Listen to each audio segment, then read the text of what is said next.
Hi all, welcome back. അപ്പോൾ നമ്മൾ KTET category 2 part 2 ഇംഗ്ലീഷിൻ്റെ 2025 ജനുവരിയിൽ നടന്ന ക്വസ്റ്റ്യൻ പേപ്പർ ആയിരുന്നു എക്സ്പ്ലെയിൻ ചെയ്തുകൊണ്ടിരുന്നത്. അതിൻ്റെ ആദ്യത്തെ 15 questions comprehension passage include ചെയ്യാതെയുള്ള 15 questions നമ്മൾ എക്സ്പ്ലെയിൻ ചെയ്തു. ഇനി അതിൻ്റെ ബാലൻസ് കൂടി നോക്കാം. നോക്കിക്കേ, ഇനി വരുന്നത് ഇത്രയും നേരം നമ്മൾ എക്സ്പ്ലെയിൻ ചെയ്ത് പെഡഗോജി ബേസ് ചെയ്തിട്ടുള്ള അല്ലെങ്കിൽ പെഡഗോജി ആയിട്ട് ഉള്ള പെഡഗോജിക്കലായിട്ടുള്ള കുറച്ച് ക്വസ്റ്റ്യൻസ് ആയിരുന്നു എക്സ്പ്ലെയിൻ ചെയ്തുകൊണ്ടിരുന്നത്. ഇനി നമ്മൾ നോക്കാൻ പോകുന്നത് ക്വസ്റ്റ്യൻ നമ്പർ 16. ഇനി ഗ്രാമർ ആൻഡ് വൊക്കാബുലറി ആണ് വരുന്നത്. A cat is the natural enemy of A rat dash. Question tag ആണ് അല്ലേ? ഇപ്പൊ ക്വസ്റ്റ്യൻ ടാഗിൽ നിന്നുള്ളൊരു ക്വസ്റ്റ്യൻ ആണ്. ഇവിടെ എന്താണ്? A cat is the natural enemy of A rat എന്നാണ് പറഞ്ഞിരിക്കുന്നത്. അവിടെ നോക്കിയേ, ഇപ്പൊ നമുക്ക് ഡയറക്റ്റ് ഓക്സിലറി വേർബ് തന്നിട്ടുണ്ട്. അതുപോലെ തന്നെ തന്നിരിക്കുന്ന സെന്റൻസ് എന്താണ്? പോസിറ്റീവ് സെന്റൻസ് ആണ്. അപ്പൊ അതുകൊണ്ട് തന്നെ നമ്മുടെ ഓക്സിലറി വേർബ് ഏതാണ്? ഈസ് ആണ്. സെന്റൻസ് പോസിറ്റീവ് ആയതുകൊണ്ട് തന്നെ ഒരു നോട്ട് ചേർത്തു. പിന്നെ ക്യാറ്റ് എന്ന് പറയുന്നത് എന്താണ്? ഒരു അനിമൽ ആയതുകൊണ്ട് തന്നെ നമ്മളവിടെ പ്രോനൗൺ ഏതാണ്? ഇറ്റ് ആണ് യൂസ് ചെയ്യുന്നത്. So our answer isn't. Okay, clear ആയല്ലോ? അപ്പോൾ ഒന്നുകൂടി പറയാം, ഡയറക്റ്റ് ഓക്സിലറി വേർബ് ഉണ്ട്. അതേപോലെ തന്നെ എന്താണ്? സെന്റൻസ് പോസിറ്റീവ് ആണ്. സോ ഓക്സിലറി വേർബ് എടുത്തെഴുതി അതിൻ്റെ കൂടെ നോട്ട് ചേർത്തു. എ ക്യാറ്റ് എന്ന് പറയുന്നതാണ് നമ്മുടെ സബ്ജക്റ്റ്. അതിന് പകരം ഒരു പ്രോനൗൺ ഏതാണ്? ഇറ്റ് എന്ന് പറയുന്ന പ്രോനൗൺ ആണ് നമ്മൾ യൂസ് ചെയ്യുന്നത്. ഇപ്പം ഒരു മനുഷ്യനാണ് എന്നുണ്ടെങ്കിൽ നമ്മൾ ഹി, ഒരാണാണെന്നുണ്ടെങ്കിൽ ഹി, അല്ലെങ്കിൽ ഗേൾ ആണെന്നുണ്ടെങ്കിൽ ഷീ എന്ന് കൊടുക്കാം. പക്ഷെ ഇവിടെ എന്താണ്? ക്യാറ്റ് എന്നായതുകൊണ്ടാണ് പ്രോനൗൺ നമ്മൾ എന്ത് യൂസ് ചെയ്തത്? ഇറ്റ് എന്ന് പറയുന്ന പ്രോനൗൺ യൂസ് ചെയ്തത്. ഓക്കെ, ഇവിടെ ആൻസർ വരുന്നത് ഓപ്ഷൻ ബി ആണ്. ഈസിൻറ്റ് ഇറ്റ് വരും. Okay, next question. The more you walk dash will be your health. The more you walk dash will be your health. എന്ത് വരും ആൻസർ? ഇവിടെ നോക്കിയേ, ഇവിടെ ഒരു യൂസേജ് ഉണ്ട്. ദി മോർ എന്ന് പറയുന്നത്. ദി മോർ ഇതൊരു യൂസേജ് ആണ് കേട്ടോ. The more. അപ്പൊ എന്താണ്? രണ്ടിടത്തും എന്ത് വരണം? ദി മോർ എന്ന് വരണം. ദി മോർ അല്ല എന്നുണ്ടെങ്കിൽ അവിടെ എന്ത് വരണം? കമ്പാരിറ്റീവ് ഡിഗ്രി വരണം. ഓക്കെ, ഡിഗ്രീസ് ഓഫ് കമ്പാരിസണിൽ കമ്പാരിറ്റീവ് ഡിഗ്രി ആണ് വരേണ്ടത്. ഈ രണ്ടിടത്തും ദി മോറിൻ്റെ അടുത്തും വരണം, ദി മോറിൻ്റെ അടുത്തും വരണം. ക്ലിയർ ആയോ? ഓക്കെ, അപ്പൊ ഇവിടെ പറഞ്ഞിരിക്കുന്നത് ദി മോർ യു വാക്ക് എന്നാണ് പറഞ്ഞിരിക്കുന്നത്. മോർ എന്ന് പറയുന്നത് നമ്മൾ കമ്പാരിറ്റീവ് ഡിഗ്രിയിൽ യൂസ് ചെയ്യുന്ന ഒരു വേർഡാണ് അല്ലേ? മോർ ഇന്റലിജന്റ്, മോർ എഫിഷ്യന്റ് എന്നൊക്കെ പറയും അല്ലേ? അപ്പം ദി മോർ യു വാക്ക്. അപ്പൊ ഇനി ആൻസർ വരുന്നത് എന്ത് തന്നെ ആയിരിക്കണം? കമ്പാരിറ്റീവ് ഡിഗ്രി തന്നെ ആയിരിക്കണം. നോക്കിയേ, ഫസ്റ്റ് ക്വസ്റ്റ്യൻ ബെസ്റ്റ്. അതെന്താണ്? സൂപ്പർലേറ്റീവ് ഡിഗ്രി ആണ്. ദി ബെസ്റ്റ് എന്ന് പറയുന്നതും സെയിം തന്നെയാണ്. ബെറ്റർ എന്താണ്? കമ്പാരിറ്റീവ് ഡിഗ്രി ആണ്. ദി ബെറ്റർ എന്ന് പറയുന്നതും കമ്പാരിറ്റീവ് ഡിഗ്രി ആണ്. ആണല്ലോ? അപ്പൊ ഇവിടെ ആൻസർ ഏതാണ്? ഇത് രണ്ടും അല്ല നമുക്കറിയാം. എയും അല്ല ബിയും അല്ല. ഇനി സി ബെറ്ററും ഉണ്ട്, ദി ബെറ്ററും ഉണ്ട്. നമ്മുടെ യൂസേജ് എങ്ങനെയാണ്? ദി മോർ എന്നാണ്. രണ്ടിടം എന്ത് തന്നെ വരണം? ദി വരണം. So our answer is the better ആണ് വരേണ്ടത്. ഓക്കെ, the more you walk the better will be your health എന്ന് വരും. ബെറ്റർ അല്ല വരുന്നത്, ദി ബെറ്റർ ആണ് വരുന്നത്. അപ്പൊ ദി മോർ അത് അങ്ങനെ തന്നെ ഓർത്തിരിക്കുക. ആ യൂസേജ് ദി മോർ രണ്ടിടം എന്തുണ്ട്? ദി ഉണ്ട്. So the better will be your health എന്ന് വരും. ഓക്കെ, ക്ലിയർ ആയോ?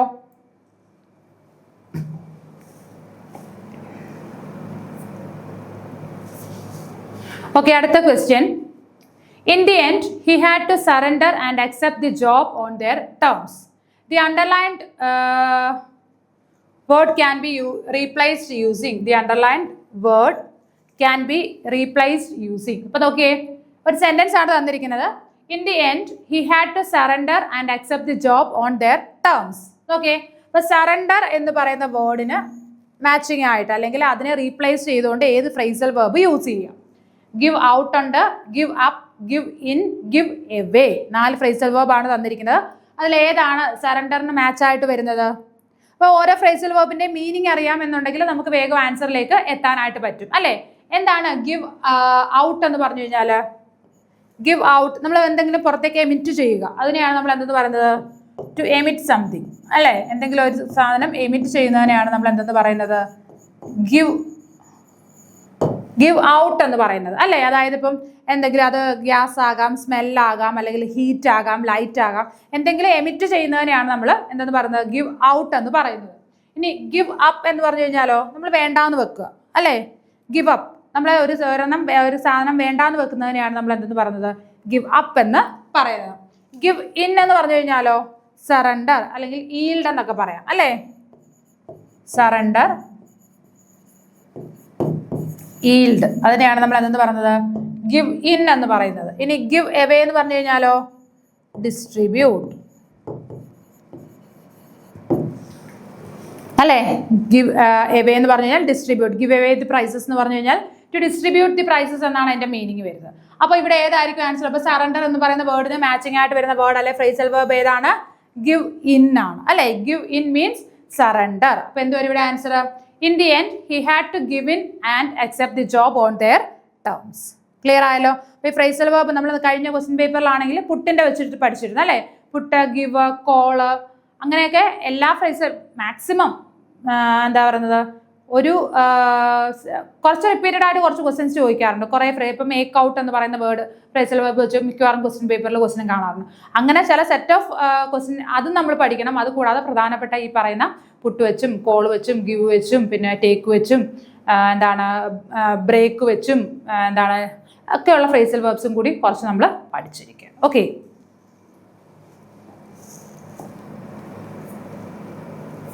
Next question. If the team had practised well dash. അപ്പൊ എന്താണ്? ഇഫ് ക്ലോസ് ആണ് ചോദിച്ചിരിക്കുന്നത് അല്ലെ? ഇഫ് ക്ലോസിൽ ഏത് ടൈപ്പ് ആണ് ചോദിച്ചിരിക്കുന്നത്? ഹാഡ് പ്രാക്ടീസ്ഡ് എന്നാണ് പറഞ്ഞിരിക്കുന്നത്. ടൈപ്പ് 3 ആണ് ചോദിച്ചിരിക്കുന്നത് അല്ലെ? Had plus V3. ടൈപ്പ് 3 ആണ് ഇഫ് ക്ലോസ് ചോദിച്ചിരിക്കുന്നത്. ടീം ഹാഡ് പ്രാക്ടീസ്ഡ് എന്നാണ് പറഞ്ഞിരിക്കുന്നത് ആണല്ലോ. അപ്പൊ ഹാഡ് പ്രാക്ടീസ്ഡ് എന്ന് പറയുമ്പോൾ ടൈപ്പ് 3 ആണ്. ടൈപ്പ് 3യെ നമ്മൾ 3 ആയിട്ട് ഡിവൈഡ് ചെയ്തിട്ടാണ് പഠിച്ചിരിക്കുന്നത്. ഒന്ന് ഏത് വരും? ഹാഡ് പ്ലസ് V3 വരും അല്ലേ? 2 ഏതാണ്? ഹാഡ് വരും. 3 എന്ന് പറയുന്നതോ ഹാഡ് ബീൻ വരും അല്ലേ? ഇത് 3 ഏതാണ്? ടൈപ്പ് 3യിൽ വരുന്നതാണ്. ഏതൊക്കെയാണ് വരുന്നത്? Had plus V3. നമ്മുടെ ക്വസ്റ്റ്യൻ ചോദിച്ചിരിക്കുന്നത് ഹാഡ് പ്ലസ് V3 ആണ്. പിന്നെ ഹാഡ് വന്നാലും ടൈപ്പ് 3 ആണ്. അതേപോലെ ഹാഡ് ബീൻ വന്നാലും എന്താണ്? ടൈപ്പ് 3 ആണ്. അങ്ങനെയാണ് ഇഫ് ക്ലോസ് വരുന്നത്. എങ്കിൽ സബോർഡിനേറ്റ് ക്ലോസ് എങ്ങനെയായിരിക്കും വരുന്നത്? Would plus have plus V3. അങ്ങനെയാണല്ലോ വരുന്നത് ആണോ? Would plus have plus V3. അങ്ങനെയാണെങ്കിൽ നമ്മുടെ ആൻസർ ഏതായിരിക്കും? വുഡ് തന്നെ ആവണമെന്നില്ല. വുഡ് ആകാം, കുഡ് ആകാം, മൈറ്റ് ആകാം, ഷുഡ് ആകാം അല്ലേ? ഇതിൽ ഏത് വേണമെങ്കിലും ആവാം. നോക്കിയേ, first one they could have win the trophy എന്നാണ് പറഞ്ഞിരിക്കുന്നത്.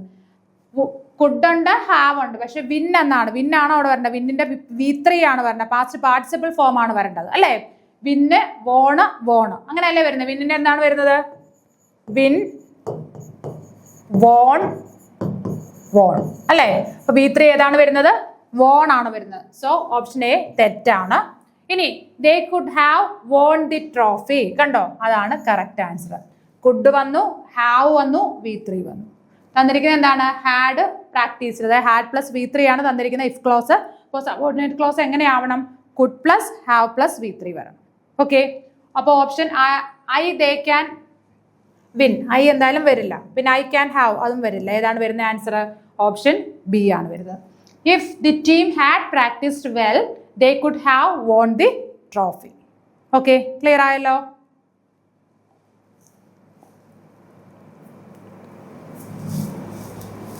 Okay, next question. Choose a question to get the answer once a week. അപ്പോൾ once a week എന്ന ആൻസർ വരുന്ന ക്വസ്റ്റ്യൻ താഴെ തന്നിരിക്കുന്നതിൽ ഏതാണെന്നാണ് ചോദിച്ചിരിക്കുന്നത്. നോക്കിക്കേ. How many times do you visit your grandparents? How long do you visit your grandparents? How often do you visit your grandparents? How far do you visit your grandparents? അപ്പോൾ once a week, weekly once എന്ന answer വരുന്ന എന്താണ് question ഏതായിരിക്കും എന്നാണ് ചോദിച്ചത്. How many times എന്ന് പറയാം. Once A week എന്ന ഒരു ആൻസർ വരുമോ? ഇല്ല. ഹൗ ലോങ് വരില്ല. ഹൗ ഓഫൺ വരും അല്ലേ? How often do you visit your grand parents എന്ന് ചോദിക്കുമ്പോഴാണ് നമ്മൾ എന്ത് പറയുന്നത്? വൺസ് എ വീക്ക് എന്ന് പറയുന്നത് അല്ലേ? വീക്ക്ലി വൺസ് എന്ന് പറയുന്നത്. ആഴ്ചയിൽ ഒരിക്കൽ ഞാൻ എന്താണ് എൻ്റെ ഗ്രാൻഡ് പാരൻസിനെ വിസിറ്റ് ചെയ്യാനായിട്ട് പോകും എന്ന് പറയുന്നത് അല്ലേ? How often. ഓക്കെ, ഓപ്ഷൻ ഡിയും തെറ്റാണ്. അപ്പോൾ ആൻസർ വരുന്നത് ഏതാണ്? ഓപ്ഷൻ സി ആണ്. എന്താണ്? How often do you visit your grand parents. അപ്പോൾ അതിൻ്റെ ആൻസർ എന്ത് പറയാൻ പറ്റും നമുക്ക്? വൺസ് എ വീക്ക് എന്ന് പറയാം. ക്ലിയർ ആയല്ലോ? ഓക്കെ, അടുത്ത question. I will finish it in my first attempt, Rini says. This shows her dash. എന്താണ് പറഞ്ഞിരിക്കുന്നത്? I will finish it in my first attempt. എന്താണ്? ഞാൻ അതെൻ്റെ ഫസ്റ്റ് അറ്റംപ്റ്റിൽ തന്നെ ഫിനിഷ് ചെയ്യും എന്നാണ് പറഞ്ഞിരിക്കുന്നത്. This shows her dash. ഇത് അവളുടെ എന്താണ് കാണിക്കുന്നത്? Desire, decision, determination, intention. എന്താണ്? ഞാൻ എൻ്റെ ഫസ്റ്റ് അറ്റംപ്റ്റിൽ തന്നെ ഫിനിഷ് ചെയ്തിരിക്കും എന്ന് പറയുമ്പോൾ എന്താണ്? ഡിസിഷൻ, തീരുമാനമാണോ? തീരുമാനത്തിനേക്കാൾ ഉപരി എന്താണ്? ഡിറ്റർമിനേഷൻ ആണ്. അവളുടെ ഒരു വിശ്വാസം, ഉറപ്പാണ് അല്ലേ? ഡിറ്റർമിനേഷൻ ആണ് വരുന്നത്. ഒരിക്കലും ഡിസയർ അല്ല. ആഗ്രഹമുണ്ട്, അതേപോലെ തീരുമാനമാണ്, ഇന്റൻഷൻ ആണ്, ഇതെല്ലാമാണ്. എങ്കിൽ പോലും എന്താണ്? അവളുടെ ഡിറ്റർമിനേഷൻ ആണ്, അവളുടെ ഒരു വിശ്വാസമാണ്, ഒരു ഉറപ്പാണ് അല്ലേ? അപ്പൊ ഏതാണ് ആൻസർ വരുന്നത്? ഓപ്ഷൻ സി ആണ്, ഡിറ്റർമിനേഷൻ.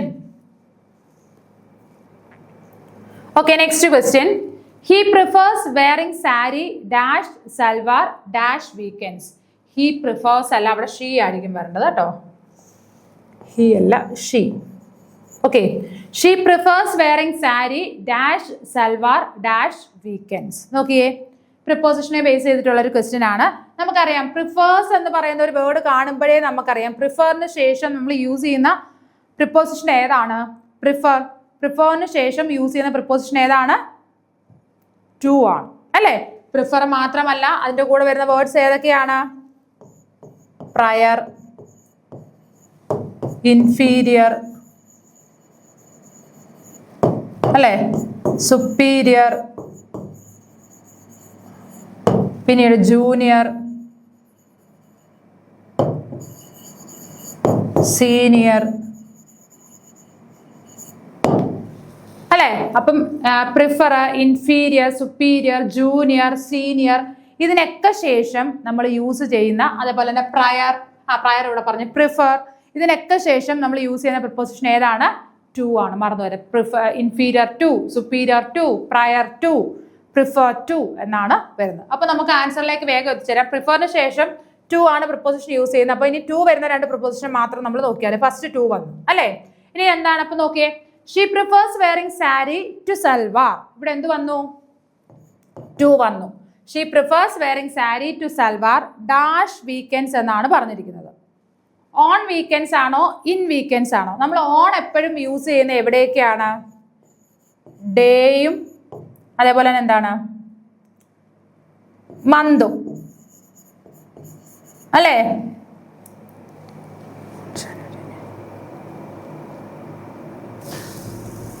ഡേയുടെയും മന്തിന്റെയും കൂടെ അല്ലേ? അല്ലേ? ഇപ്പൊ ഡേ എന്ന് പറയുമ്പോൾ എന്താണ്? ഓൺ ട്യൂസ്ഡേ എന്ന് പറയും. ഓൺ ട്യൂസ്ഡേ അല്ലെങ്കിൽ ഓൺ ഫ്രൈഡേ എന്ന് പറയും. അങ്ങനെ ഡേയുടെ കൂടെ യൂസ് ചെയ്യും. അതേപോലെ തന്നെ എന്താണ്? മന്ത് അല്ല, ഡേറ്റ് ആണ് വരുന്നത് അല്ലേ? ഡേയുടെയും ഡേറ്റിന്റെയും കൂടെയാണ് വരുന്നത് അല്ലേ? ഡേറ്റിന്റെ കൂടെ ഓൺ 27th എന്ന് പറയും അല്ലേ? Her birthday is on 27th April എന്ന് പറയും.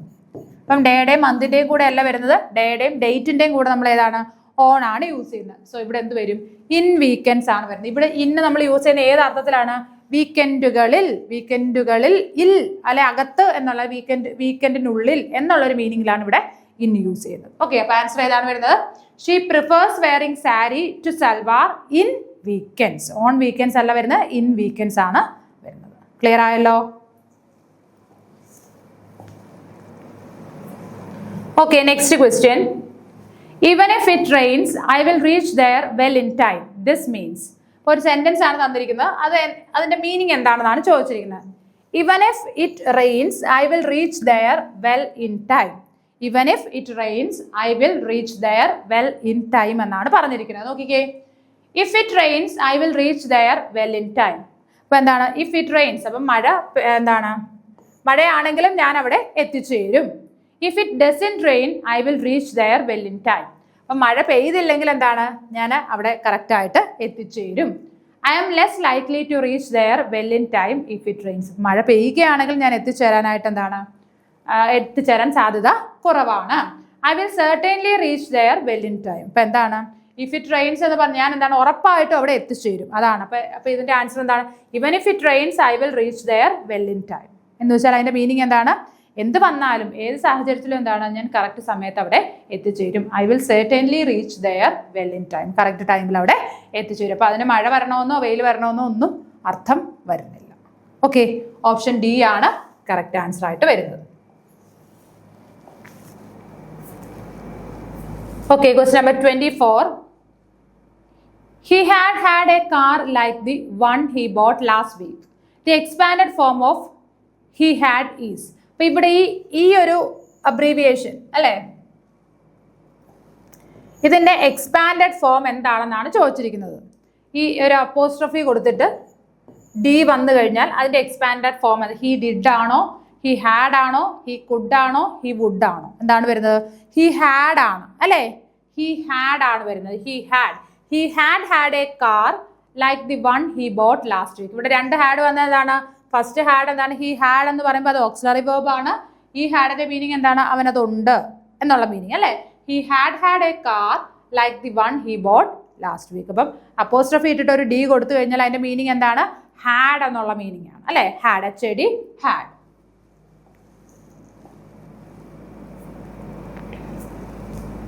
ഓക്കെ, അങ്ങനെ നമ്മുടെ ലാസ്റ്റ് ക്വസ്റ്റ്യനിലേക്ക് എത്തിയിരിക്കുകയാണ്.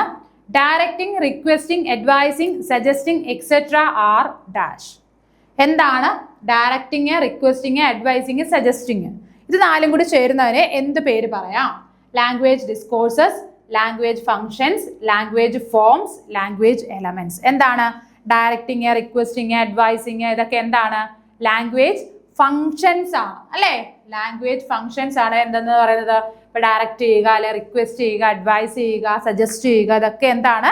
ലാംഗ്വേജ് ഫങ്ഷൻസ് ആണ്. മറന്നു പോകരുത്, ലാംഗ്വേജ് ഫങ്ഷൻസ് ആണ്. ഇനി നമുക്ക് ഓരോന്നും നോക്കാം. നോക്കിയേ, ലാംഗ്വേജ് ഡിസ്കോഴ്സസ് എന്ന് പറഞ്ഞു കഴിഞ്ഞാൽ എന്താണ്? The use of language to share information, insights and ideas അല്ലേ? ലാംഗ്വേജ് ഡിസ്കോഴ്സ് എന്ന് പറഞ്ഞു കഴിഞ്ഞാൽ എന്താണ്? ലാംഗ്വേജിനെ നമ്മൾ എന്തിനൊക്കെ യൂസ് ചെയ്യുന്നു?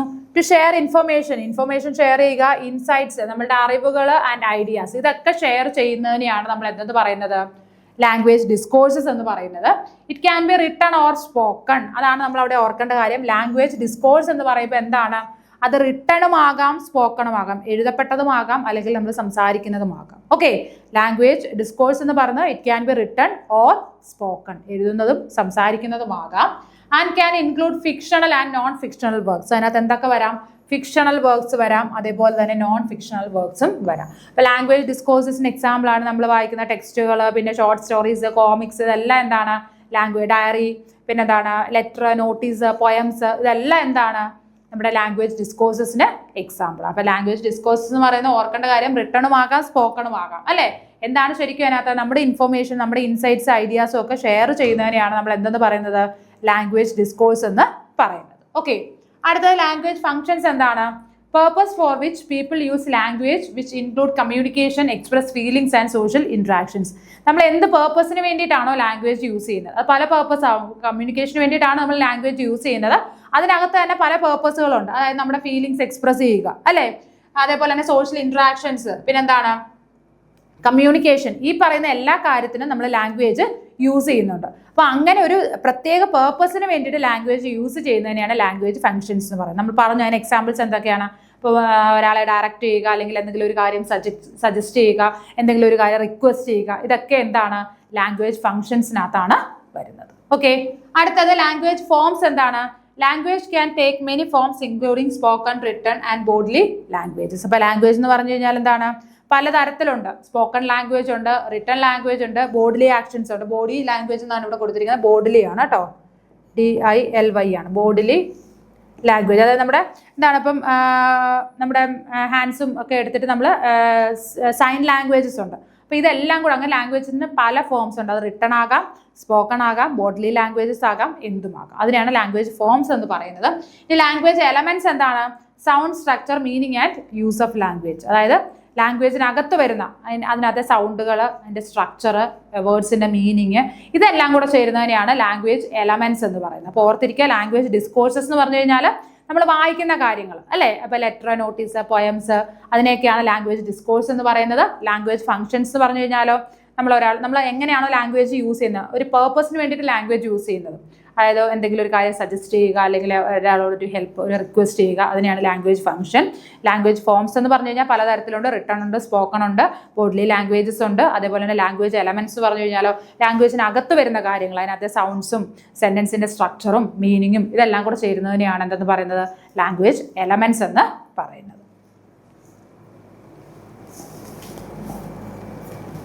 ഓക്കെ, അപ്പോൾ ഇത്രയും കാര്യങ്ങളാണ് നമുക്ക് ഈ ഒരു സെഷനിൽ ഡിസ്കസ് ചെയ്യാനായിട്ടുള്ളത്. അപ്പോൾ നമ്മുടെ ആ ഒരു 25 ക്വസ്റ്റ്യൻസോളം നമ്മൾ ഈ 2 സെഷനായിട്ട് എക്സ്പ്ലെയിൻ ചെയ്ത് കഴിഞ്ഞു.